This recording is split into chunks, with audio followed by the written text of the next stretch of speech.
All right. Welcome to the Seven Figure Builder Show. My name is Julie Baranek, founder of Seven Figure Builder, where we help high achieving business owners save time in their schedule every week by implementing marketing automation to grow and scale their business to seven figures and beyond. Today, I'm here with my friend Ella Ray, and I am so excited to have you on the show with us today. Thanks for having me, Julie. My pleasure. So, for people who haven't had the pleasure to meet you yet, can you tell us a little bit what you do with your business? Yes, I'm a personal brand consultant who is primarily focused on the personal branding, personal style, but also the voice training part, specifically for female coaches. Awesome. So you cover a wide variety of different branding expertise, right? Which of those would you say is your favorite? Oh, you cannot ask me that. You love them all. Oh, right. Yeah. No, I really do geek out about all three of them. Otherwise, I would have not incorporated that into the business because I think I can only be of service to other people if I am absolutely geeking out about the stuff that I do. I don't do anything that I just like or that I am somewhat good at. I have to be like really crazy about these things. Yeah, I think that's so important in business in general. I mean, if we aren't passionate, truly passionate about what we do, you get bored. And it comes through and your energy's flat and you don't really engage in what you're doing. So the more you can geek out about it, as I do as well, I think the better off you are. Very true. So where are you located now? Currently, as I am a digital nomad, I'm traveling across Europe. We are currently in South Italy, close to Bari, and Okay. it's very beautiful, very, very beautiful. Specifically this place, and I will be talking about specifically this place a little bit more. I will most probably start a separate blog about all my travel adventures, so my audience can be excited about that part as well. Yeah. How long have you been a digital nomad? 2 years now. 2 years. Awesome. So, of the places that you've lived and traveled, where would you say is your favorite? I think I will always, and my heart and soul will always go back to my hometown, Almaty, back in Kazakhstan, where I was born. So far, I have traveled almost every country in Europe. I've been to the US, not yet to Asia or Africa or the Latin Americas, but I do plan to visit all the places in the world. But why my hometown is so important is not only because it is very beautiful from the nature side, which I'm very much in love with nature just in general, but also the people.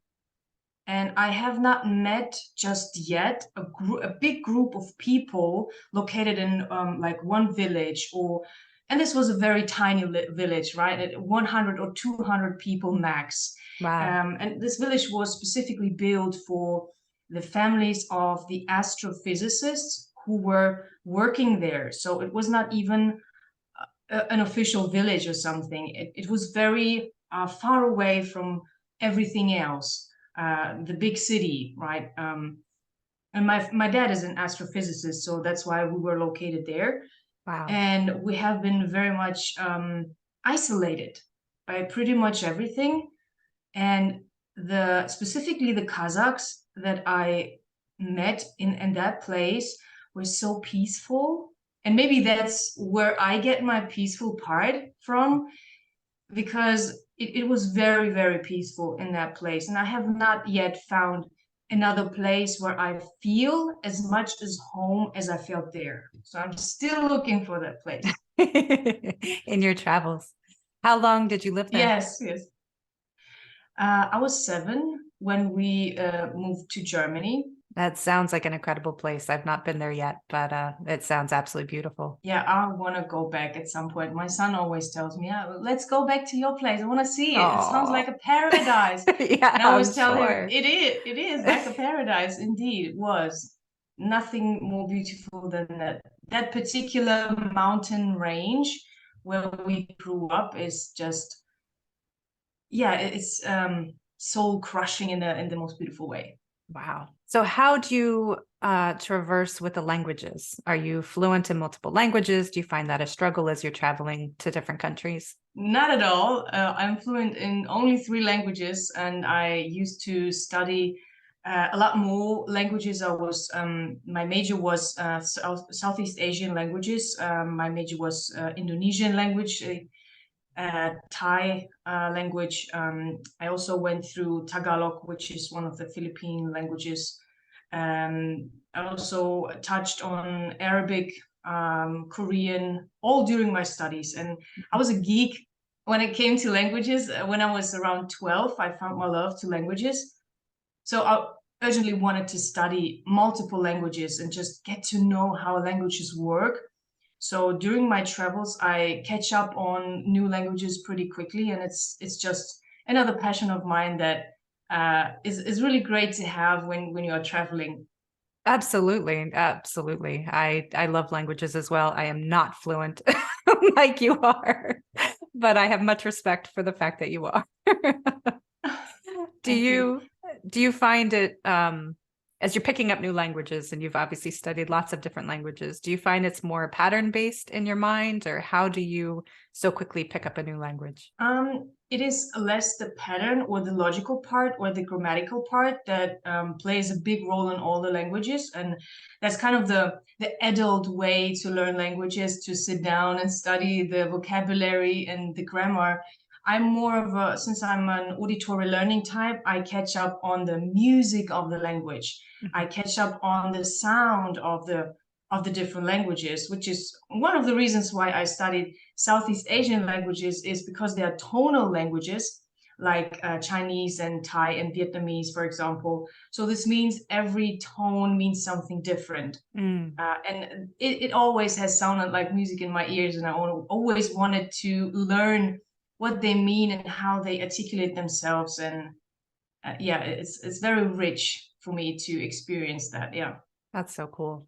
And you mentioned learning types. How do learning types play in with marketing and your branding? Oh, that's actually a pretty huge one that I learned myself very early on when I was back in university. And there are different learning types.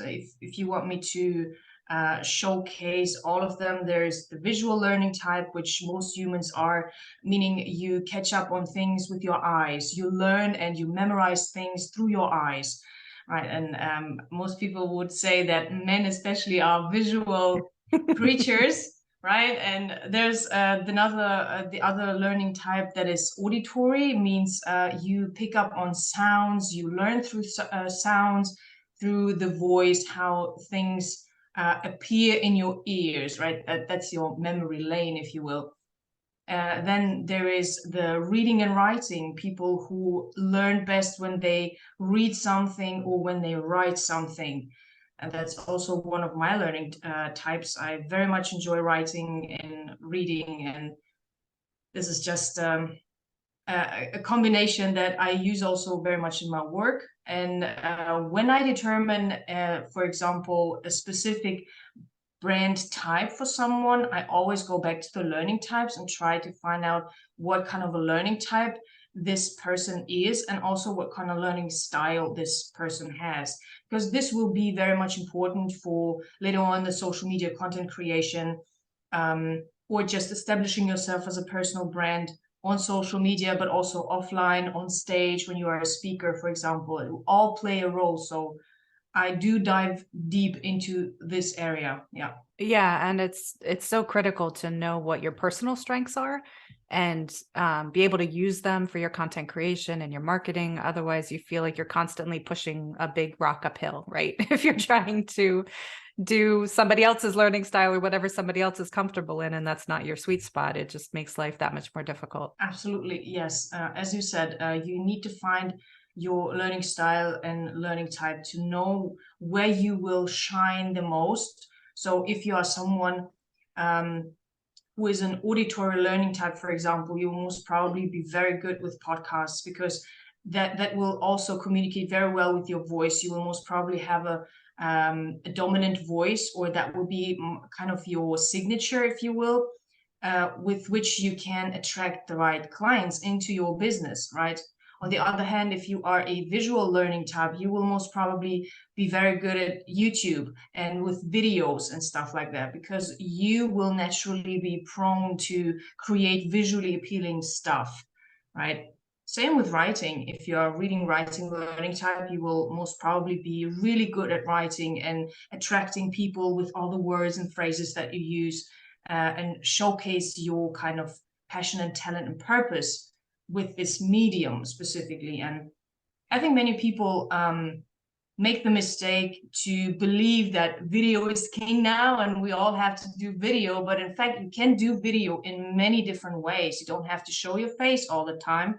You can also use only your voice. If your voice is very dominant, very signature-like, you can also only attract the right clients with only your voice. And since Joe Rogan has done it before, right, or has shown how it's done, he's a good example of that, right? And many more who are showing through their character, voice, and personality that you can attract a lot of people into your world. Yeah, I find that I'm a combination of a couple of them, as are you, but I write everything down. So writing is very important. I'm definitely more visual. My auditory memory is horrific. So my husband knows that well. I write everything down. Where he has a memory, he hears it once and he remembers it forever. So it's funny how our personalities are different, you know. Yeah, we have had the pleasure of working together on a course, right? The Social Media Breakthrough Workshop. Yes. And I know as we were working through that material, this is definitely more your sweet spot, where I was learning off of the information that you had. But we created a quiz in there, which I found so super helpful. Like, I didn't really have any idea what my learning type was when we first started talking about it. So I found that quiz that we created to be incredibly helpful to help people really understand what their learning type and their learning styles are and how they play in with their content creation on social media. And so it's not so painful. So music, how does music tie in with people's branding? I don't think people give it a lot of attention as far as the styles of music and what they use in their content and how it can evoke certain emotions. But what would you recommend for people? This is actually it has become a very huge thing ever since the internet came up. And we had brands before, like the very first luxury brands, Louis Vuitton and so on, have been created long before the internet was born, so to speak. And they had other means of attracting clients into their businesses. But ever since we have the internet, and especially TikTok, music plays an enormous role in that, because as you said, music evokes different emotions, and based on your brand archetype, which you should know if you want to build a personal brand, you can only use a very specific type of music to attract the right clients into your business. I see that a lot when I browse through social media. Even big coaches are kind of making the mistake.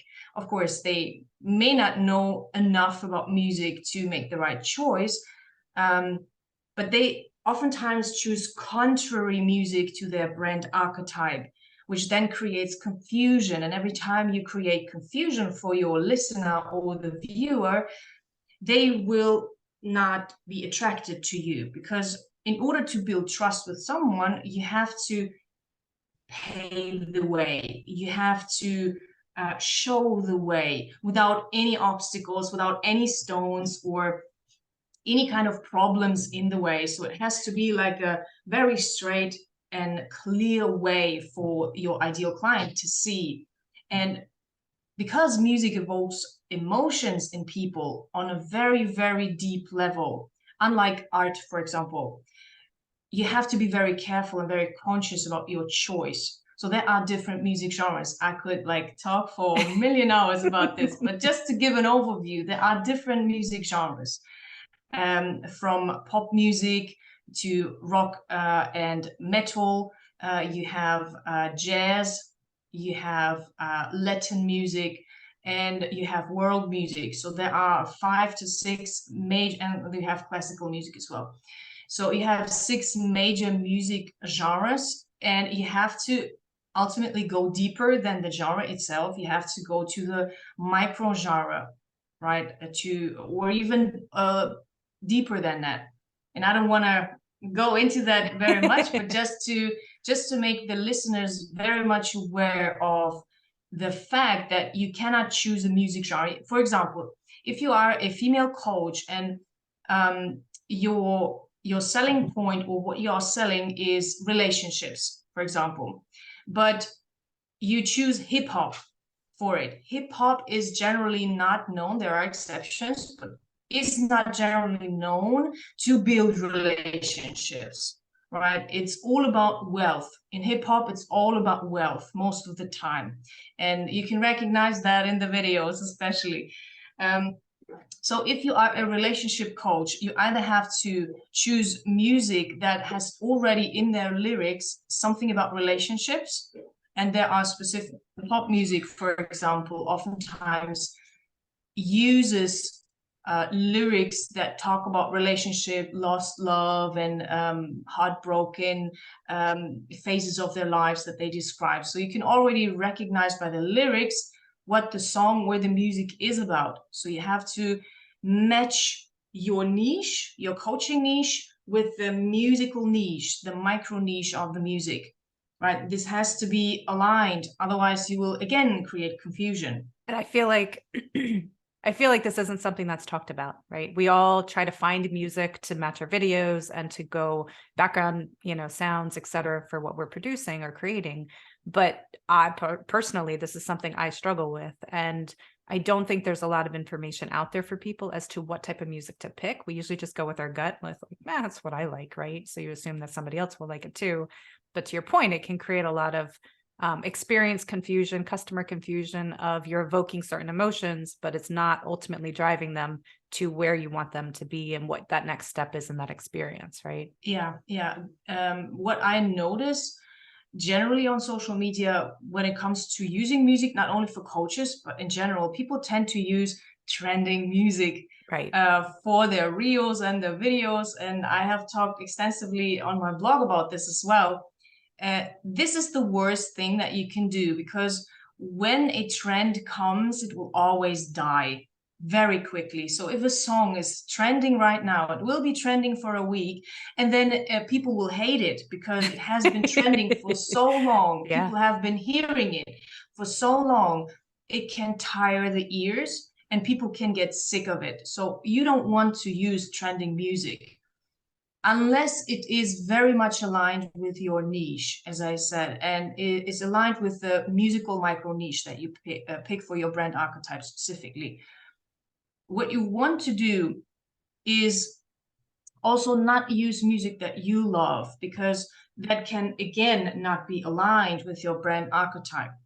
And I can give you an example. If you, for example, your brand archetype is the caregiver, right? And this is a brand archetype that loves to care for people, and parenting coaches or relationship coaches are pretty much caregiver brand archetypes, or at least partially, right? Because that's kind of a caregiving coaching part in itself, when it is about relationships, and caregivers are very much into building relationships, maintaining and growing relationships.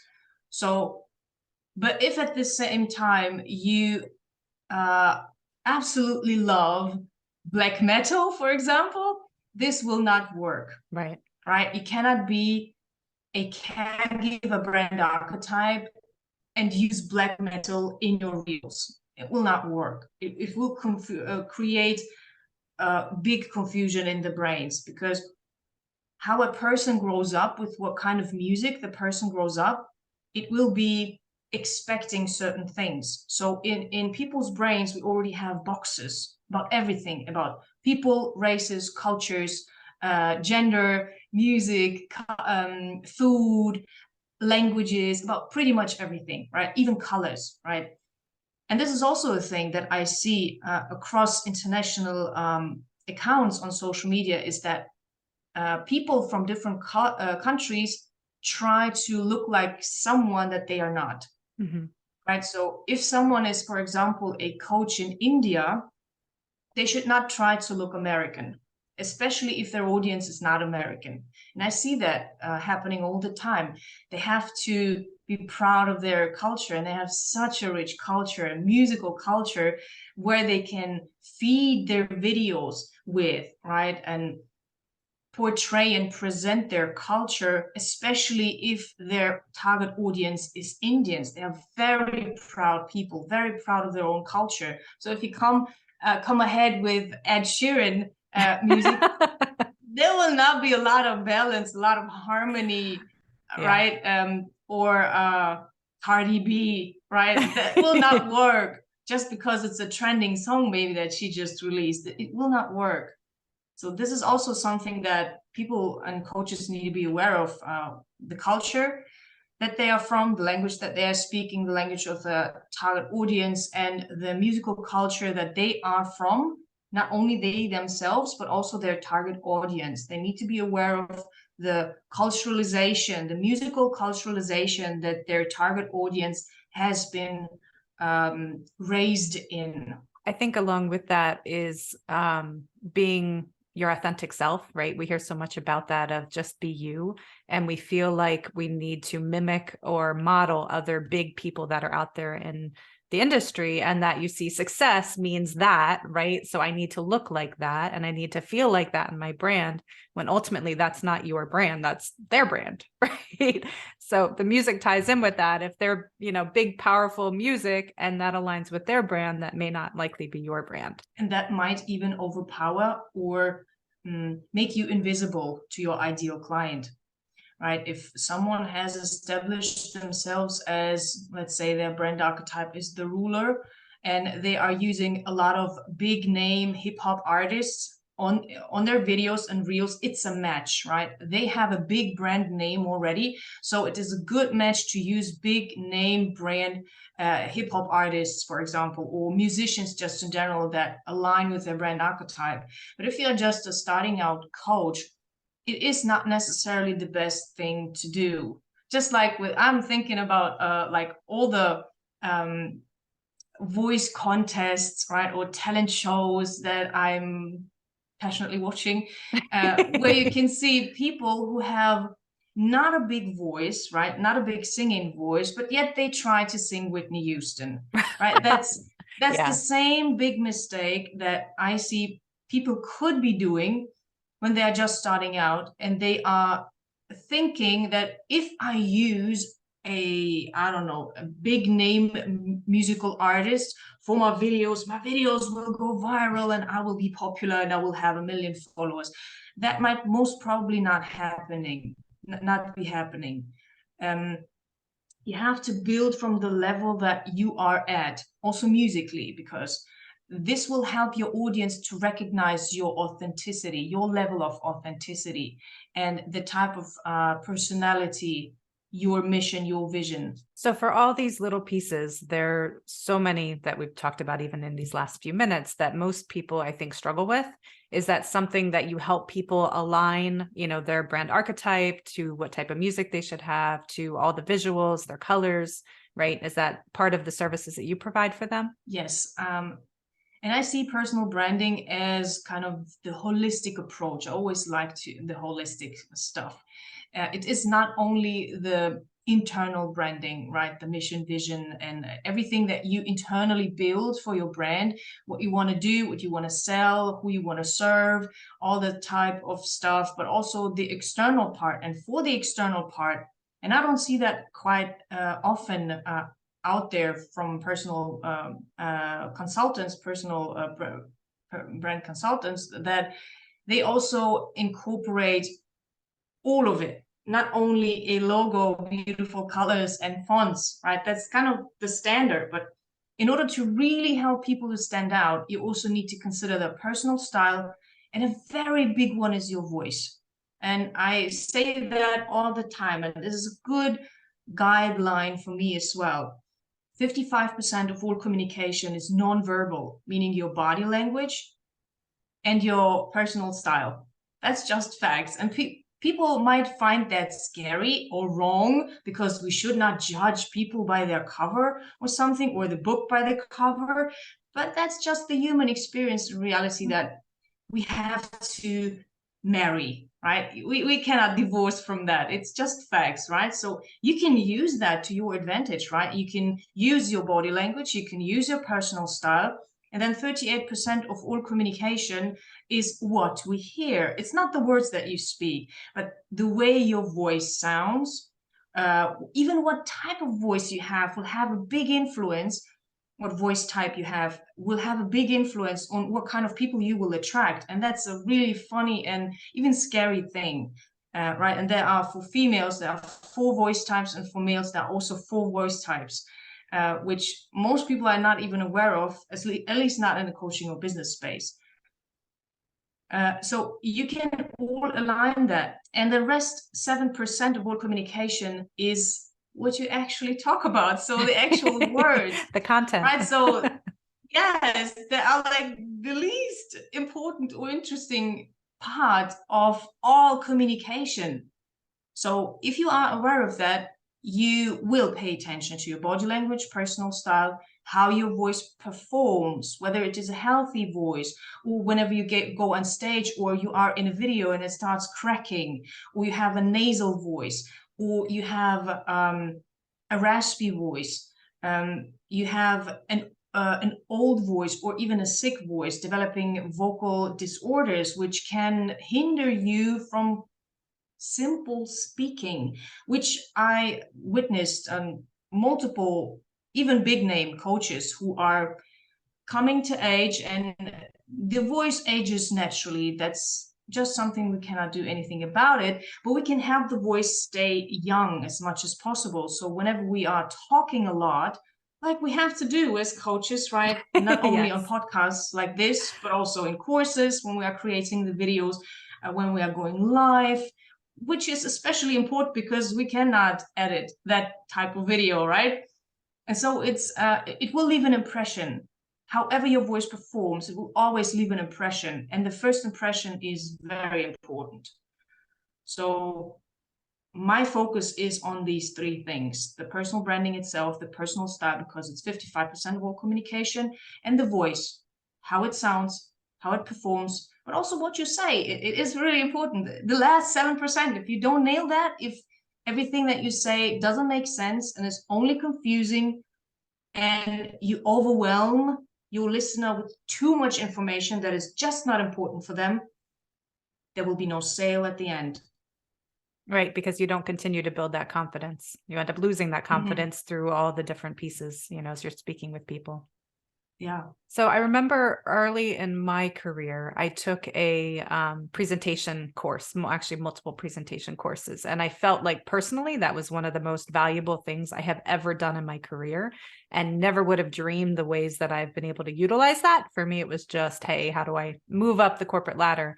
But what are some tips that you would give to people as far as having that presence and being able to communicate clearly, and be able to successfully communicate to people? So one of the things that I notice a lot when I go through videos or with clients is that they make their insecurities on different levels seen by their body language and their voice, right? And body language mostly for humans at least plays a role around the face. So the face will be the most important frame, if you will, with which you build trust. And if your insecurities show in micro expressions that most humans do register, you might not be able to kind of refer to them after the conversation, but you will pick up on the frequencies of these microfacial expressions, and you will have a feeling, oh, something was not quite right with this person. I didn't feel really comfortable with this person. I cannot pin it down, because it was subconsciously noticeable.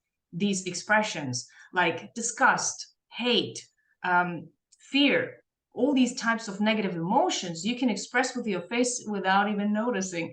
So when you become aware of what your face is actually doing during a conversation, you can win the battle, the sales battle, if you will, right? So this is a big part and frame that people need to be aware of. And also their hands. If they don't know what to do with their hands, then be more expressive than you feel is comfortable, right? You cannot hide your hands, because that means you have something to hide, right? So whenever you are articulating something, whenever you are teaching something, just like I am doing now, I'm feeling very comfortable with myself. So I'm using my hands to make a point, to also support whatever I'm saying. And this is funny because humans do learn visual in that way as well. So the auditory information that you are getting from me right now, I can support through the visual because people mostly are visual. And I do even emphasize the rhythm of what I am saying, which helps you to digest all the information. If you want to add the part of the voice, how people can be aware, or what major mistake I see people do is add filler words. This is a huge one. If you can eliminate all the filler words like and stuff like that, you can already create a beautiful speech without the junk and the trash in between. And for that, you have to practice and just do it every day. Start speaking just on the fly. Record yourself. This is a big one. Always record yourself, either video or audio, and listen to yourself. Check with yourself. How does your voice sound? Would you believe yourself if you tried to sell me a pen, right? Record the video. Watch yourself. If you feel uncomfortable watching yourself, your viewer will feel uncomfortable as well. And it's not because it's weird seeing yourself on camera, it's because you are uncomfortable. And that's the scary part. People pick up on the little things that you don't want them to notice, but they do. They always notice the little tiny things about you, which is totally scary and understandable why most people don't even want to record videos, because people pick up on everything. Yeah. You have to just throw away your insecurities. I know that sounds very easy to do, but I remember I worked for a while as a professional photographer. And in the portrait sessions and the weddings and all the work that I was doing, within the first 5 minutes is generous. Within the first 30 seconds of trying to work with somebody, you can instantly identify, I could instantly identify their insecurities, right? So like if they don't want to smile with their teeth, obviously they're insecure with their teeth. If they're covering up their stomach, if they're like, you can instantly identify where people are insecure. And it was my job as a photographer to highlight those things, meaning to make them look good. So I would see those insecurities and I would pose them a certain way to make sure that, and I didn't even talk to them about it as far as, I see you're insecure with XYZ, right? You don't want to make them feel more insecure, but I would go above and beyond to make sure that whatever it was that I knew that they were insecure about, that I would help to make them feel like $1,000,000. That is very similar to what I'm trying to do in my work. With clients, through the exercises that I give them and through the knowledge and transformational or inspirational, motivational things that I tell them, to open up and to show them that they are enough, right? With what they are already having or bringing to the table, that is already enough to make a big impact on your audience, as big as it is now, right? Yeah. Because you are growing also constantly. Yeah, but I think that's great advice, to just record a video of yourself and then shut off the sound, right? Just watch the video without the sound, watch your body language, watch your expressions, watch what you're projecting through the video, and then watch it again, shut off the video and just listen to the sound and listen to your voice and what are the filler words. The one that really helped me, and I'm always working on this, is when I transcribe these and I have to go back through and make sure, you know, my automation hasn't screwed up the words that I'm saying, but I can also see all the filler words that I put in there. So that's something that really highlighted to me how many times I say the word right or different, you know, expressions that we use without even thinking about it. I'm like, oh my God, I say that way too often. So I've been trying to be more cognizant of that. And that's just, you know, building your skills and speaking. But it's, yeah, kind of comical when you actually listen to yourself. It's similar to like when your kids start to parrot things that you're saying and you're like, I didn't realize I even said that. And it opens my eyes to it. Yeah, being a parent is the best exercise that you can get. of self-reflection and mirroring back Yeah, to you what you do. that's very brutal one, right? Oh, yeah, for sure.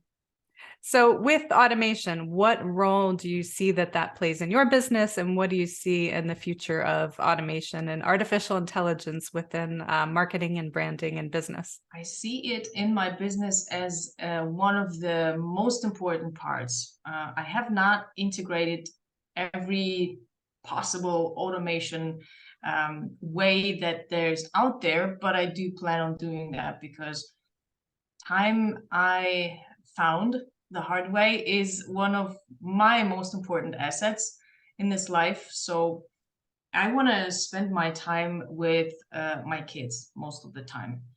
But I also want to be able to be 100% refreshed and on point with my clients.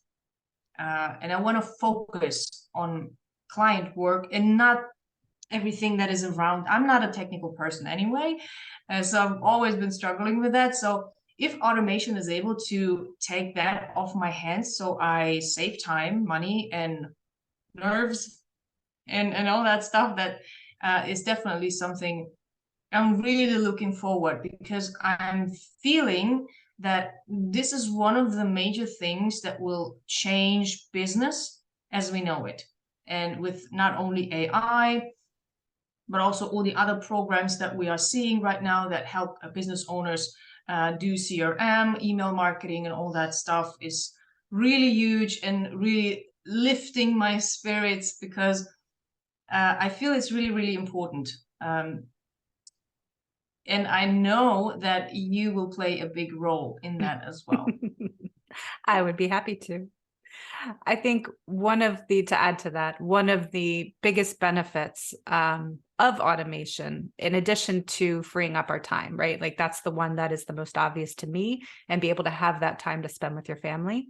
But I think one of the hidden benefits of it is it forces us to become organized, and it forces us to create a process, a repeatable process, and look at what it is we do every single day in our business, and what can I take off my plate, right? What are those things that I just do over and over and over again that would be awesome to just give to somebody, something to take care of for me, and to be able to perfect those processes, because you don't want to automate or speed up a broken process, right? That's just going to wreak havoc in your business. So it forces us to become organized, and forces, again, that process that you can then put into an automated system. And as I joke around, my friend Jarvis helps me all the time with doing the automation behind the scenes, but it really, really will help free up your time, which then gives you that time back for your family, which is awesome.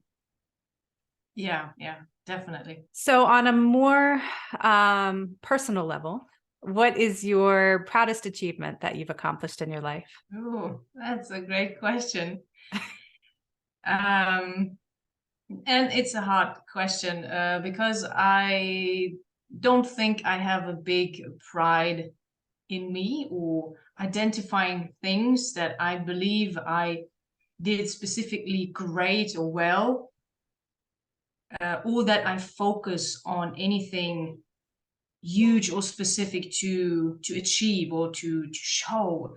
I'm always kind of the person that is better behind the scenes, and rather seeing others achieve a lot. So this is where I personally shine.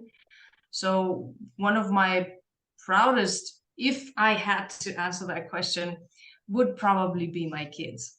Yeah, because I think I do invest the most in them of all the people that are around me. And that's the most important part. Yeah, I would agree with that. I know it seems like the easy answer, but it's the most real answer, I think, because they truly are our legacy, right? Like the things we do in our business are incredible, and you are truly changing people's lives in the work that you do.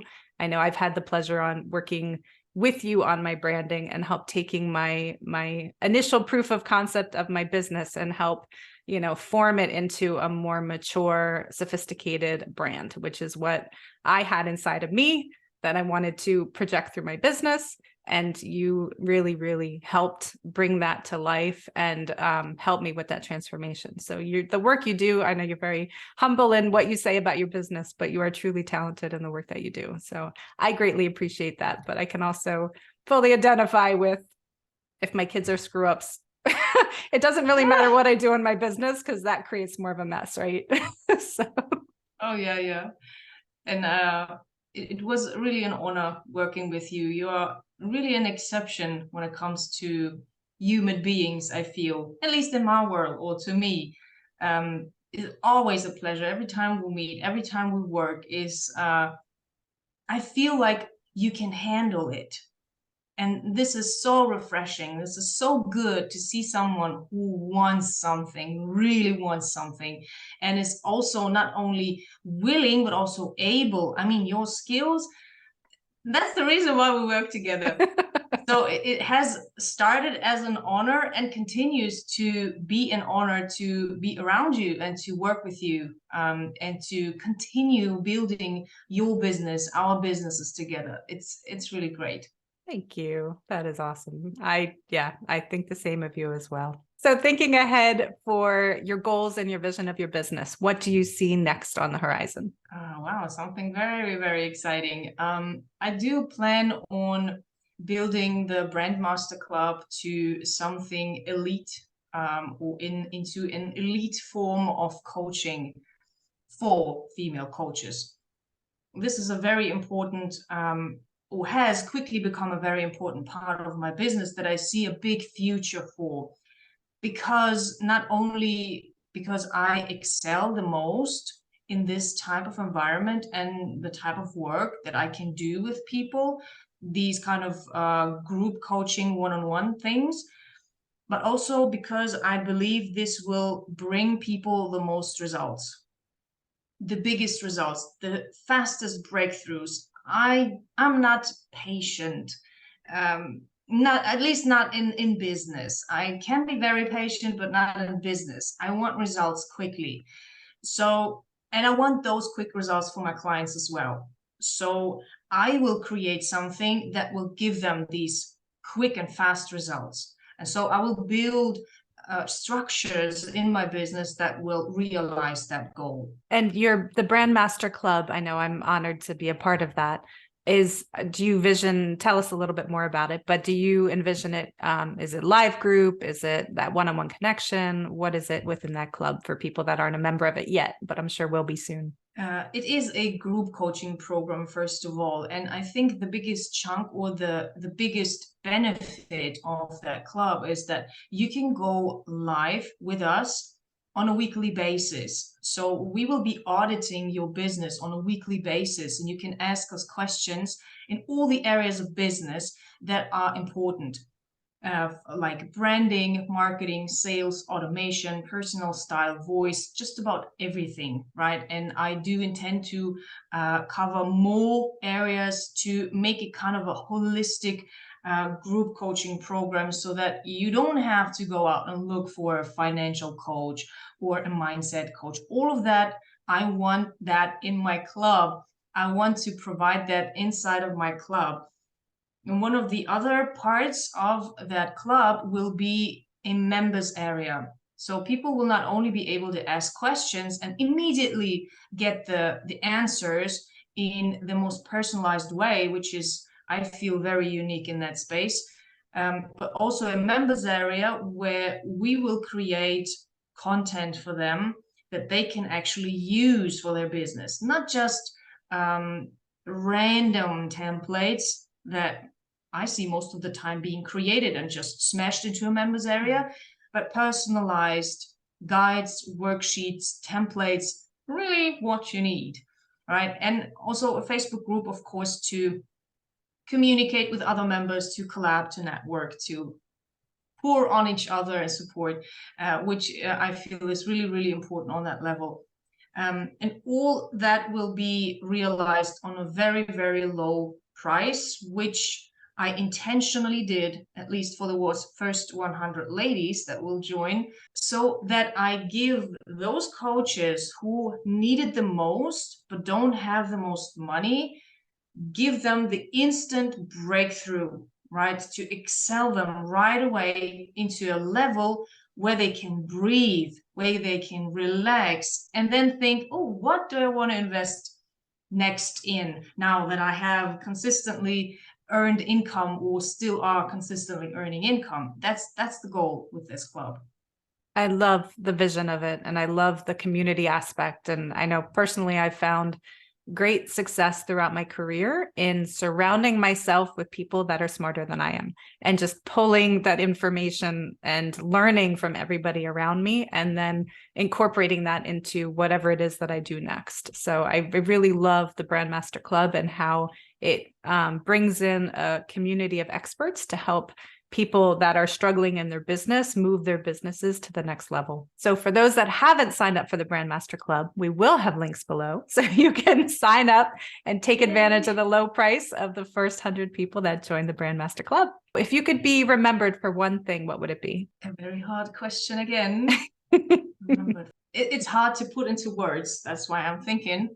I think one of the most important things ever since I'm a child has been for me to be a good human being, whatever that means for people. I think there is a fluidity of definitions, but for me that has been always incredibly important. To never hurt anyone, but on the contrary, to lift others up, to support, to give them the strength that they might not feel just yet. So being the vessel, being the source of hope, of purpose, of passion, energy, love. Love is always a big one for me as well. And with in between different types of people, not only partners or anything, but love between children, between mom and child, between friends. So that's a very high level on which I think of it. So I think this is the most important, that I can be of service to people and lift 1 million or 8 billion people up. Like if you want to put a number on it, I would really love to be remembered as someone who was able to lift 8 billion people into the next era of love, hope, passion, freedom, all those good things that make you feel alive and human. Love it. Aim high, right? Have big goals, big dreams. It's the only way to achieve them. So if you had the attention of the world for 5 minutes, what would you say to the point of raising up 8 billion people? Yeah, that was immediately my thought. That you are beautiful inside and outside. You need to remember where you came from, and you need to never forget where you are going. You need to put intention into every breath that you take, because you never know when it might end. Remember that you are beautiful inside and outside, that you have the ability to show that to the world in every breath that you take. Love it. Love it. Well, we will reach 8 billion people with this and get that word out to them. So how can listeners support you in your work? We mentioned a few ways, but where can they find you online? They can find me on my website. It's ellarae.com, very easy. Or on my socials. I'm pretty much everywhere. Most of my handles are Ella Rae Brand Consulting. So you will probably find that in the links as well, or in the description, right? Absolutely. Yeah, I'll have all the links below so you can check out Ella Rae. And if you feel like you're struggling with, we mentioned earlier, your learning styles and your learning types, you can definitely check out the Social Media Breakthrough Workshop. We'll have links for that. You can hit me up on sevenfigurebuilder.com.